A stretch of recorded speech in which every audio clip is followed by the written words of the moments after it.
들리는 거. 안녕하세요. 안녕하세요. 네. 안녕하세요. 감사합니다. 일단 제 소개를 먼저 하고 설명회를 진행을 할게요. 안녕하세요. 저는 영통 2강에서 수학 가르치는 강사 권소영이라고 합니다. 반갑습니다. 되게 많은 분이 오셔서 제가 좀 많이 떨려요. 그래서 이제 목소리가 이렇게 진동이 느껴질 수 있는데요. 조금 감안하고 들어주시면 감사할 것 같습니다.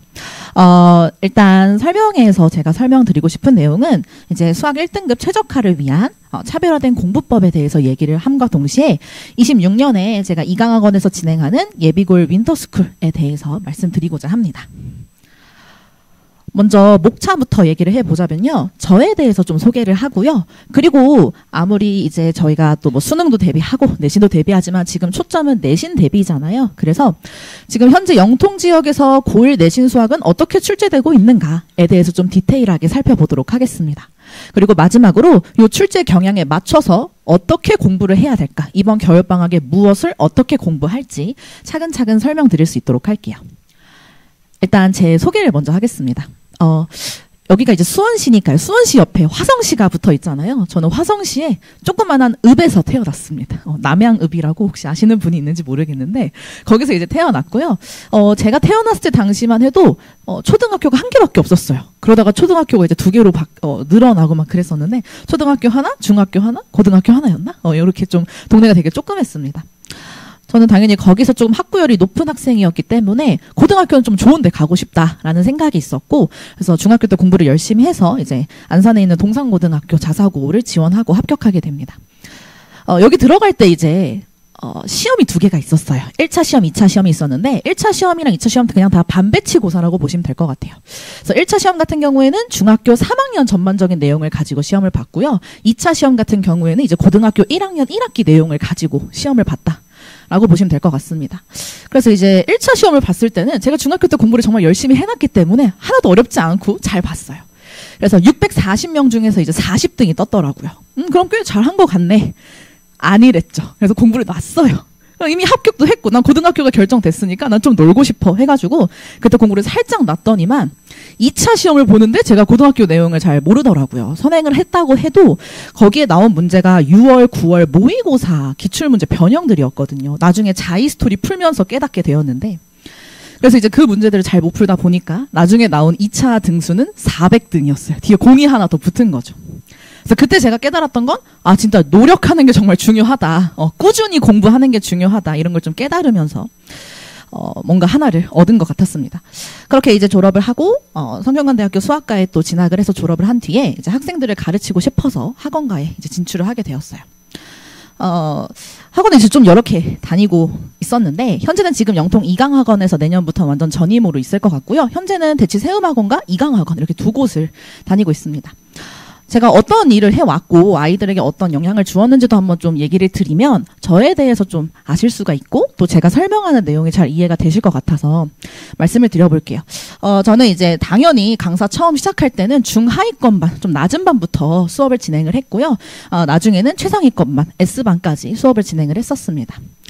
특히나 최상위권반 지도할 때는 이제 수원 지역 4개 학교라고 써놨는데 여기 옆에 광교 있잖아요. 광교에 유신고, 창영고, 이고, 광교고 이렇게 4개 학교를 가르쳤고요.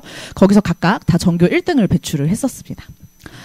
그리고 현재는 지금 2강학원에서는 가온고 2학년 친구들을 대상으로 수업을 하고 있고요. 그리고 대치세움학원에서는 은광이랑 중산 같은 이제 대치 지역에 있는 고등학교를 현재 가르치고 있는데 특히나 이번에 가온고 2학년 아이들이 좀 점수를 잘 받아와서 자랑 아닌 자랑을 좀 하자면 그 기말고사 봤을 때 수학 1등이 저희 반에서 나왔고요. 그리고 이제 2학년 같은 경우에는 현재 4%까지가 1등급이에요. 그래서 전교생 중에 10명이 딱 1등급 컷에 들어가는데 그중에 5명이 이제 저희 반에서 나왔다. 그래서 되게 기쁜 일이긴 한데 아이들은 별로 감흥이 없더라고요. 아이들은 감흥이 없었지만 이렇게 좀 진행을 해왔습니다. 그래서 저는 다양한 수준 때도 좀 경험을 해봤기 때문에 우리 학생들이 이제 저한테 처음 왔을 때 우리 아이는 좀 어느 정도까지 해왔는가 좀 점검을 해보면서 지금 이 친구한테 필요한 학습은 무엇일까 좀 이런 전략을 잘 세울 수 있다라고 말씀드릴 수 있을 것 같아요.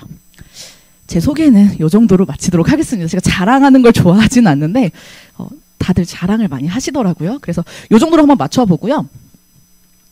이제 고1 내신 수학이 어떻게 출제되고 있는가, 특히나 이 영통 지역을 한번 살펴보려고 하는데요. 이게 화면이 좀 작아서 잘 안 보이는데 크게 영덕고랑 청명고랑 태장고로 먼저 살펴볼 거예요. 여기 좀 효안고나 뭐 건선이나 고색 이런 데를 또 진학하길 희망하는 친구들도 있을 수 있는데 대부분 거의 유사한 특징이 있기 때문에 한 번에 묶어서 봐주셔도 될 것 같습니다. 먼저 영덕고부터 한번 살펴보도록 할게요. 일단 영덕고 같은 경우에는 난이도를 먼저 보면 하 난이도가 좀 많은 편이었어요. 그러고 중하까지 하면 한 9문제 정도 되네요. 총 21문제 중에 절반 정도를 차지하고 있고요. 그 다음에 중문항도 한 8문항 정도로 남은 한 3분의 2 정도를 차지하고 있는 것 같아요. 그러다 보니까 막상 상이나 중상 같은 난이도, 즉 난이도가 매우 높은 친구들은 4문항밖에 없었습니다. 다시 말하면 1등급을 가를 수 있는 킬러 파트는 이 4문항에서 알아서 결정이 된다는 거예요. 그래서 한번 좀 더 디테일을 살펴보니까 여기 영덕고 같은 경우에는 부교재를 이제 올림푸스 유형편으로 사용을 합니다. 아까 앞에 혜룡쌤이 설명해 주신 것 같은데요. 그래서 유형편에 있는 문항들을 상문항, 중상문항에도 물론 있긴 한데 중문항 이런데 직접적으로 숫자만 변형해서 낸다거나 완전히 연계를 해서 낸 걸 확인할 수 있었습니다. 그래서 난이도는 전반적으로 쉽고 또 어려운 문제들은 막상 부교재에서 많이 연계를 했다 보니까 아이들이 느끼는 체감 난이도가 훨씬 떨어진 거예요. 근데 이게 작년에는 그럼 어땠냐? 지금 25년이니까 24년에는 어땠냐 하면은 24년은 1등급이 4%까지였기 때문에 좀 더 변별을 했어야 했단 말이죠. 그러니까 현재는 지금 1등급이 10%까지니까 변별을 그렇게 심하게 하진 않아도 되는 거예요. 지금으로, 그러니까 작년과 비교를 해보면 4%까지가 1등급이냐 10%까지가 1등급이냐 비교를 했을 때 1등급 안에 들어가는 친구들이 2등급도 다 포함할 수 있는 영역까지 늘어났으니까 난이도를 높이는 것보단 그냥 공부를 열심히 한 친구들을 대상으로 점수를 더 주겠다 이런 마인드가 된 거죠. 그리고 또 특히나 17번 같은 경우에는 올림푸스 유형편에 있는 파트가 인수분해 파트만 들어가 있는데 거기에 2차 함수는 선생님이 새롭게 제작을 해서 결합을 했더라고요. 약간 이런 식으로 조금 통합형 문제도 많이 나왔다라고 볼 수 있을 것 같습니다. 다음으로 넘어가서 청명고도 한번 볼 건데요. 되게 유사해요, 어머니들. 한번 잘 보세요. 일단 여기도 마찬가지로 난이도 같은 경우에는 영덕고에 비하면 조금 더 높아졌어요. 하랑, 중하랑, 중이 어쨌든 똑같이 비슷하게 차지는 하고 있으나 중상이나 상 문제에서 한 2문제 정도 더 늘어나긴 했죠. 그래서 난이도는 근데 너무 어렵진 않았다라고도 얘기할 수 있을 것 같습니다. 왜냐하면 청명고 2학년 같은 경우에는 1등급이 4%인 2학년 같은 경우에는 중상하고 상의 문제가 5문제, 6문제 이래요. 엄청 많거든요. 그래서 거기는 시간 내에 다 못 풀었어요. 시간 내에 다 못 푸는 게 많았어요. 그러니까 2학년과 1학년의 차이만 보셔도 아, 등급 컷의 변화가 시험의 난이도의 변화까지 영향을 좀 끼치고 있구나를 확인할 수 있는 것 같습니다. 그리고 여기도 마찬가지로 프린트물을 주었는데 프린트물이 이 EBS 또 올림푸스예요. 물론 올림푸스 고난도긴 하지만. 그래서 아까 앞에 저희 영덕고에서도 올림푸스 유형편이었고 청명고도 올림푸스죠. 이제 학교에서는 EBS 교재를 좀 사용하는 걸 선호하기 때문에 이렇게 한번 좀 살펴볼 수 있는 것 같고요. 물론 프린트물에서 100% 출제되진 않았습니다. 12번이나 18번 같은 경우에는 프린트물과는 좀 떨어져 있는 문제인데 그래도 뭐 우리 아이들이 이제 심화 유형서, 뭐 일품이나 고쟁이나 이런 것들을 좀 풀어봤다면 당연히 풀어봤을 듯한 좀 유명한 문제로 구성이 되어 있었기 때문에 청명고는 좀 요 정도로 살펴볼 수 있는 것 같아요. 마지막으로 태장고도 한번 살펴볼게요. 태장고 같은 경우에는 상 문제를 제가 그래도 뭔가 있겠지 하면서 어떻게든 아이들이 어려워하지 않았을까라고 생각하고 싶었는데 사실상 없었다고 봐도 될 것 같아요.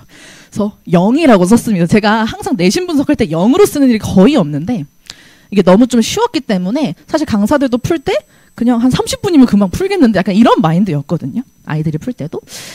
그래서 좀 상 문장이 없을 정도, 문항이 없을 정도로 좀 난이도가 쉬웠다라고 볼 수 있을 것 같고요.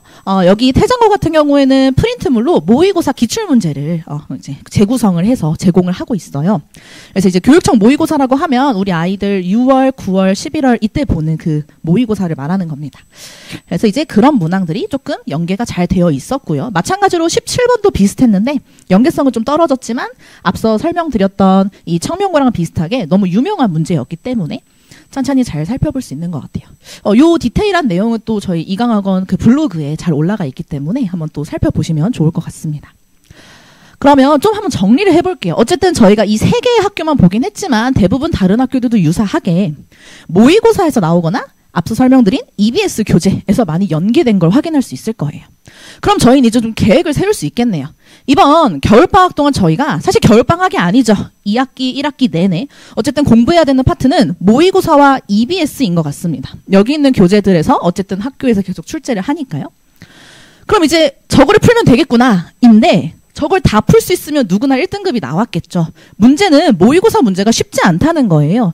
내가 중하위권이다, 중위권이다 하는 학생들도 저 모의고사 문제를 풀고 싶은데 당연히 처음부터 손은 잘 못 댈 거란 말이에요. 그러기 위해서는 사실 이번 겨울 동안은 이걸 풀기 위해서 좀 개념을 확실히 하고 그리고 풀이 과정도 좀 노하우를 담아서 그냥 무지성으로 푸는 게 아니라 문제 하나하나를 풀 때도 모의고사에서 왜 이런 문제가 나왔고 그 문제를 너가 어떻게 써먹을 수 있을 것 같아? 내신에서 어떻게 써먹을래? 이런 좀 팁을 만들어 나가는 과정이 중요한 것 같습니다. 물론 저와 함께 한다면 좀 성공적이지 않을까 하고 이렇게 귀엽게 써놨는데 네. 오늘 애교를 잘 못 부리겠네요. 자, 아무튼 이렇게 한번 좀 진행을 해보도록 할게요. 그럼 일단 왓부터 한번 보겠습니다. 앞서 말씀드린 모의고사랑 EBS 그 문제를 봐야 하는데 그 전에 개념을 좀 확실히 잡고 그러고 한 단계 한 단계 업그레이드 하자고 말씀드렸잖아요. 그래서 저는 이런 것들을 좀 수록한 자체 교재를 수업 때 사용을 하고 있습니다. 그게 뭐 이제 가이드라인, 버프, 스워드 이렇게 뭐 소드긴 하지만 스워드 해가지고 세 단계로 구분해서 문제를 교재를 구성을 했는데요. 첫 번째로 있는 가이드라인은 이제 특강 교재, 선행할 때 쓰는 교재라고 보실 수 있고요. 그 다음에 방학 때 이제 정규 수업이 있기 때문에 정규 교재, 그리고 이제 현행, 다시 말하면 학기 중에 이제 내신 대비할 때 이렇게 좀 구분을 해볼 수 있을 것 같습니다.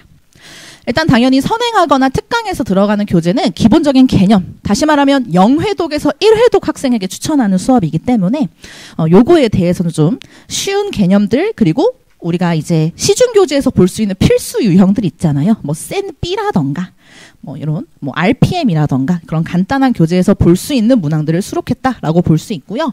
앞서 설명드렸던 난이도 하, 중, 중하 이런 걸로 나눴을 때 하에서 중 정도의 난이도를 모아 놓았다라고 보시면 될 것 같습니다.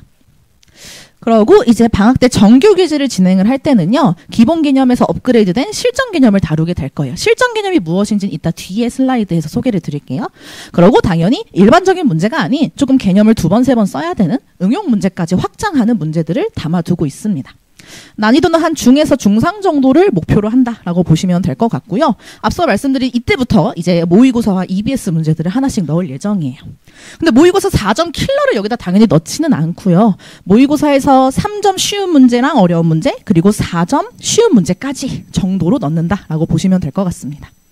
EBS 같은 경우에도 이제 EBS 올림포스 유형편과 고난도가 있는데 유형편 문제를 많이 좀 수록을 할 예정입니다. 그리고 이제 정규 다시 학기 중으로 돌아오게 되면 여기 있는 문제들과 플러스 알파로 모의고사 4점 그리고 뭐 EBS 고난도 해서 중상에서 상까지 정복할 수 있는 시리즈를 좀 구성을 해두었다라고 볼 수 있을 것 같아요.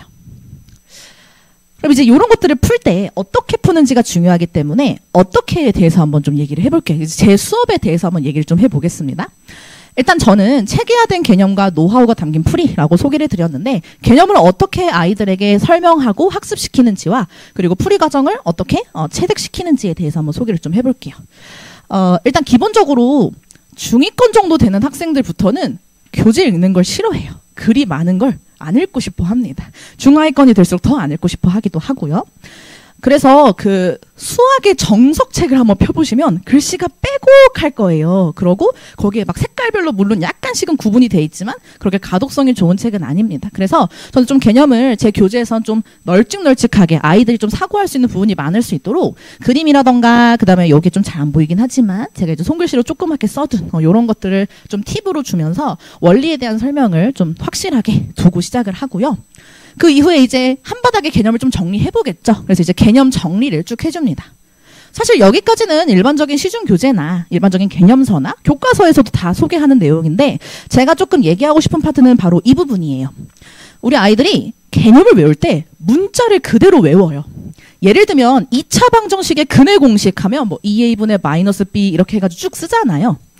한 학생, 중하위권 학생을 가르칠 때 있었던 일인데 그 친구가 이제 2차 방정식을 쭉 쓰고 근해 공식을 쓴 다음에 A는 뭐, B는 뭐, C는 뭐 하고 A에 넣고 B에 넣고 C에 넣고 나중에 대입을 하고 있더라고요. 뭐 이게 틀린 방향은 아닌데 굉장히 비효율적이고 오래 걸린단 말이죠. 그래서 저는 개념을 문자로 외워서 그 다음에 문자에다가 대입한다 이렇게 가는 게 아니라 애초에 이 개념의 모양새 자체를 기억하면 편하잖아요. 그래서 모양새를 설명을 합니다. 뭐 예를 들면 여기 이제 내분점 공식인데 거기서는 분모에는 비율의 합이 들어가, 분자에는 내항의 곱 외항의 곱 같은 이미지가 들어가, 이런 식으로 개념을 좀 이미지화해주면 아이들이 문제를 풀 때 개념을 한 줄 한 줄 한번 쓰고 문자에 대해서 대입을 한 줄 또 쓰고 그 시간이 아니라 그냥 한 줄 하고 끝날 수 있도록요. 시간을 최대한 줄이는 걸 목적으로 두고 있다. 그리고 암기도 쉽게 될 수 있도록 이렇게 얘기할 수 있을 것 같습니다. 그럼 이제 개념을 배웠으니까 아이들이 개념을 또 작성도 해봐야겠죠. 빈칸에 작성도 해보고 그 아래에 한번 원리를 뭐 구체적으로 쓰라는 건 아니고 그냥 사소하게 이렇게 흐름이 갔었어. 그 정도를 쓰도록 하고 있고요. 당연히 그 옆에 이그젬플 통해서 개념을 바로 적용할 수 있는지 간단한 예제로 확인도 합니다. 여기까지는 사실 기본 개념이라고 볼 수 있을 것 같아요. 아이들이 이제 교과서나 뭐 일반적인 개념서에서 볼 수 있는 개념이요. 근데 제가 강조하고 싶은 건 사실 더 실전 개념을 좀 소개하고 싶어요. 실전 개념. 가이드라고 저는 소개를 좀 하는데요. 실전 개념이라고 하면 실제 문제에 적용되는 개념을 말하는 겁니다. 그래서 뭐 예를 들면 여기서 좀 그림이 잘 안 보이긴 하지만 거리의 합의 최소값에 대해서 문제를 풀 때 이러한 흐름으로 한번 생각해봤니? 이런 실전 개념을 좀 설명을 하고요. 특히나 또 다른 풀이 같은 경우에 더 효율적일 수도 있단 말이죠. 그래서 우리가 내신 문제를 풀 때 아이들이 좀 실수하는 파트라고 할 수 있는 게 뭐냐면 나는 분명히 공부한 대로 그대로 풀었는데 다른 친구는 40분 안에 풀고 나는 50분을 어떻게 채워서 끝냈어요 하는 경우도 있단 말이에요. 그 10분이라는 시간이라도 줄이기 위해서는 좀 더 효율적인 방법이 필요할 거고요. 그래서 저는 이제 수업 책 속에 좀 더 효율적인 방법을 소개하고 있습니다.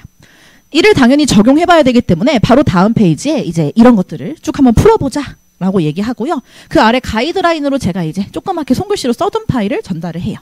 그래서 요런 제곱의 최소값 나왔으니까 앞에서 배웠던 실전 개념 써야겠지라는 한 문장과 플러스 알파로 근데 답을 구해보니까 이거 우연의 일치도 아니고 맨날 이런 똑같은 값이 나오네. 혹시 이거는 그냥 정형화된 풀이가 있는 게 아닐까? 혹은 그냥 답이 매번 정해져 있는 게 아닐까? 약간 이런 식으로 흘러가는 거죠. 그래서 아이들이 문제 하나를 풀더라도 이 키워드에서는 어떤 아이디어나 발상을 해야 돼. 혹은 이 문제는 무조건 답이 이렇게 나올 수밖에 없어. 라는 거를 만들어 나가는, 즉 노하우가 숨겨져 있는 풀이를 아이들과 같이 구성을 해 나갈 예정입니다. 사실 중위권 학생 정도나 뭐 중상위권이 좀 올라가는 학생들이 더 중요한 건 관리 차원인 것 같아요. 뭐 아무리 좋은 선생님이 수업을 한다고 해도 아이들마다 성적대가 다르다는 건 결국 누군가 더 노력을 했고 덜 했고의 차이라고 보거든요. 그래서 결국은 관리가 되게 중요하다고 보는데, 그래서 관리 차원에 대해서 쭉 한번 얘기를 좀 해볼게요. 일단 저는 수업 직후에 테스트를 통해서 이해도를 점검할 예정입니다. 이제 선생님들마다 테스트를 보는 게 총 2가지로 구분이 돼 있는 것 같아요. 수업 전에 테스트를 보시는 분도 있고 수업 이후에 테스트를 보시는 분도 있죠. 근데 이제 그 두 테스트에 물론 차이점이 있겠지만 저는 수업 이후에 테스트를 보도록 하는데요. 그 이유가 수업 시간에 다룬 내용으로 아이들이 과제를 풀어야 돼요. 근데 아이들이 과제를 풀 때 수업 시간에 배운 걸로 안 푸는 친구들이 간혹 있어요. 그러니까 자기가 좀 예전에 뭐 중학교 때 좀 선행했던 내용을 기반으로 문제를 풀어온단 말이죠. 근데 그게 되게 생각보다 비효율적인 풀이도 꽤 많아요. 왜냐면 기본 개념으로 배운 걸 거니까.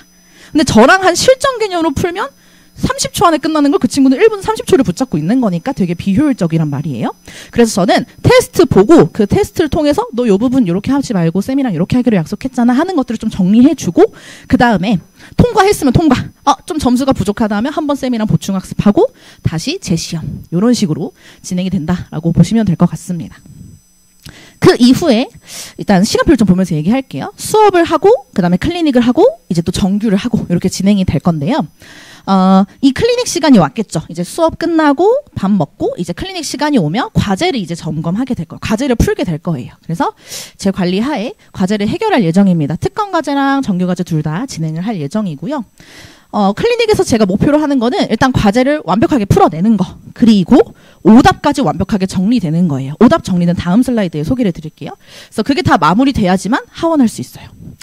저는 지금 여고도 죄송합니다. 은광여고도 지금 가르치고 있는데 그 친구들은 집에 안 보내면 울거든요. 막 펑펑 울어요. 근데 저 그냥 무시하고 하고 가야 돼 라고 합니다. 그럴 정도로 사실 이게 되게 중요하기 때문에 방학 기간 동안만이라도 제발 방학 기간 동안만이라도 과제 해결과 오답 정리를 완벽히 해야지만 하원시킬 예정이고요. 또 학부모님들께 테스트랑 과제 성취도 다 취합해서 전송 드릴 예정입니다. 앞서 제가 오답 정리에 대해서 좀 설명을 드린다고 했었는데 저는 이 클리닉 시간에 아이들 오답 정리를 다음과 같이 진행할 예정이에요. 4단계 복습법이라고 저는 부르는데요. 간단히 한번 소개를 좀 해볼게요. 일단 그 과제장을 제가 A4 용지 하나 들고 왔는데요. 뭐 이렇게 과제가 주어졌다고 치면 이쪽 오른쪽에 날개를 하나 비워둘 거예요. 이제 왼쪽이겠네요. 왼쪽에 날개를 비워서 이렇게 여기에는 문항을 주고 그 다음에 여기에는 이제 날개를 하나 만들어 줄 겁니다. 그럼 지금은 뭐 아무것도 안 적혀 있었겠죠? 근데 이제 아이들이 문제를 풉니다. 문제를 풀고 이제 풀었을 거예요. 그리고 채점을 하겠죠. 그래서 틀렸어 하면 이제 X, 뭐 맞았어 하면 동그라미 이렇게 박스에다가 체크할 수 있도록 해요. 그 다음에 이제 제가 직접 작성한 해설지가 있는데 그 해설지로부터 아이들이 뭔가 이제 하나씩 정리해보는 시간을 가질 건데요. 틀린 문항 같은 경우에는 왜 틀렸는지 아이들이 해설을 볼 텐데 분명히 자기가 막혔던 부분이 있을 거예요. 그래서 그 막힌 부분이 있으면 그 부분에 대해서 왼쪽 날개에 쓰는 거죠. 조건을 내가 해석을 못했는지 아니면 계산을 실수했는지 그런 거에 따라서 색깔로 구분을 해서 왼쪽에 오답 정리를 하게 시키고요. 그 다음에 한 번 더 풀어볼 때는 이 날개를 접어두는 거예요. 이 날개를 종이 뒤로 접고 그 다음에 연습장 같은 걸 여기 이렇게 대겠죠? 아이들이 자기 풀어놓은 흔적이 있으니까 연습장 같은 걸 여기에 딱 대고 새롭게 푼 다음에 답을 확인해 보겠죠. 근데 잘 맞았어. 그러면 동글뱅이에서 넘어가면 되는데 또 틀렸으면 사실 공부가 안 된 거잖아요. 그럼 그 부분에 대해서는 제가 취약 노트를 만들어서 따로 하나씩 줄 거예요. 그러면 나 이 부분은 다시 한번 또 풀어봐야 되는 문제구나 라고 해서 여러 번 반복 훈련을 시키는 거죠. 제가 이렇게 시키는 이유가 뭐냐면요. 우리 아이들 센이나 일품 같은 거 풀어온 거 보면 틀렸어. 쓱. 답 고쳤어? 세모. 이런 기록밖에 없어요. 근데 그럴 수밖에 없어요. 아이들은 그렇게 배웠으니까. 근데 저는 뭔 얘기를 하고 싶냐면 왜 틀렸는데를 모른단 말이에요. 틀린 이유를 모르고 일단 벅벅 다 지워요. 자기 풀이를 다 지운 다음에 다시 써요. 왜 틀렸는지 확인을 안 해요. 그래서 저는 너 왜 틀렸는지 좀 알고 가자. 틀린 이유를 알아야 너만의 오답 노트가 만들어지는 거다. 그래서 오답 노트자, 실수 노트자, 발상 노트를 좀 만들어 보자. 이 한 권에다가 단권화 노트를 만들고 싶은 게 최종 목적이에요. 아이들이 나중에 고등학교 올라가면 여러 선생님들께서 오답 노트를 많이 만들어 주세요. 그러면 프린트물로 하나씩 주잖아요. 나중에 시험 끝나고 집에서 프린트물 벌리려고 하면 프린트물이 이만큼 쌓여 있을 거예요. 근데 그거를 아이들이 과연 시험 전까지 많이 봤을까가 의문이 되잖아요. 사실 이걸 푼 다음에 여러 번 회독을 했는지는 요렇게 써놔야 확인을 해볼 수가 있겠죠. 그래서 아이들이 열심히 공부하고 있는지도 확인할 수 있고 심지어 그걸 토대로 우리 아이들이 부족한 부분은 없는지 잘 채워나가고 있는지 확인할 수 있도록 진행을 하고자 합니다. 저는 학생의 성적이 방학 때 결정이 된다고 생각을 해요. 저 스스로도 방학 때 그런 걸 많이 경험했고 제가 앞서 중하위권 친구들도 가르쳤다 했는데 중하위권 친구들 중에 한 친구가 기억에 남아요. 225에 다니는 한 친구였는데 그 친구가 8등급이었어요. 고2 때 만났고 그 친구 같은 경우에는 이제 문제점이 뭐였냐면 고2인데 중3 수학을 몰라요. 수학을 그냥 안 한 거죠. 공부를 안 했어요. 그래서 너 좀 더 열심히 해야 돼 했더니 그 친구가 이번에 난 좀 달라질게요 하면서 제가 그 친구 수업이 화, 목, 토에 있으면 걔는 월, 수, 목, 금, 토를 다 나왔어요. 학원에 나와서 제가 수업할 동안은 혼자 공부를 하다가 이제 쉬는 시간마다 가고 뭐 클리닉 때는 이제 조교쌤 붙여서 하고 이렇게 쭉 했더니 2학기 중간고사 때 80점을 맞아왔더라고요. 이제 뭐 물론 자기는 찍어가지고 몇 문제는 맞췄다고 하지만 그런 것들을 보면 사실 방학 때 얼마나 열심히 하는가가 다음 학기를 결정하는 것 같습니다. 아이들의 노력이 헛되지 않도록 후회되지 않는 방학이 되도록 열심히 가르치도록 하겠습니다. 강사 권소영이었습니다.